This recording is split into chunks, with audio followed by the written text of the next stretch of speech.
আসসালামু আলাইকুম। আমার হাতে যে সার্কিটটা দেখতে পাচ্ছেন, এটা হলো একটা এসিড সার্কিট। এই সার্কিটটা আজকে ল্যাবে আসছে রিপেয়ারের জন্য। এই সার্কিটটার মূলত সমস্যা হলো যে এনটিসিটা আছে, এই এনটিসিটা আমার হাতে দেখতে পাচ্ছেন। এনটিসিটা শর্ট হয়ে গেছে। এনটিসিটা ব্রিজ রেকটিফায়ারটার থেকে ডিসি হয়ে এটা সিরিজ কানেকশন হয়ে ডাইরেক্ট চলে গেছে ক্যাপাসিটারে। তো ওখানে এই শর্টটা হয়ে বোর্ডের কিছু অংশ পুড়ে গেছে। তো আজকে আমি এটার কাজ করব।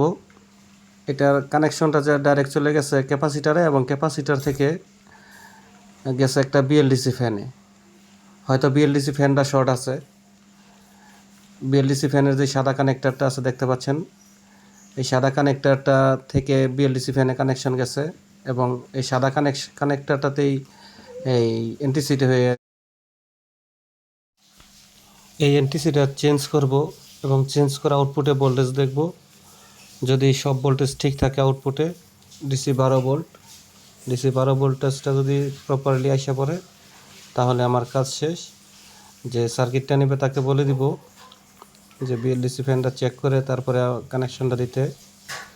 তা মূলত এই কাজটা বেশি বড় না, ছোট কাজই। তো এই কাজটা আজকে করতেছি। দেখেন,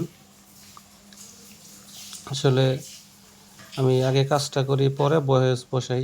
কাজের সময় আসলে কাজই করব না বয়সই বসাবো, সেটা আসলে হয়ে ওঠে না দুইটাই। তো এই জন্যে পরে ভয়েসটা দেই, আগে ভিডিওটা রেকর্ড করে রাখি। এবং ভিডিও অনেক সময় লাগে ভিডিও রেকর্ড হতে।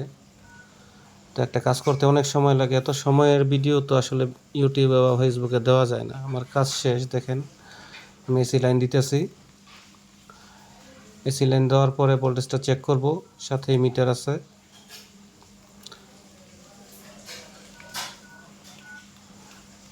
দেখেন, 12 ভোল্টেজ পুরোপুরি আইসা পড়ছে। আমার কাজ শেষ। এরকম আরও কাজের ভিডিও দেখতে চাইলে অবশ্যই আমাদের সাথে থাকবেন।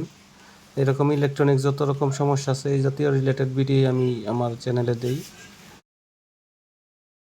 সবাইকে অসংখ্য ধন্যবাদ জানিয়ে আজকের ভিডিও এখানেই শেষ করছি।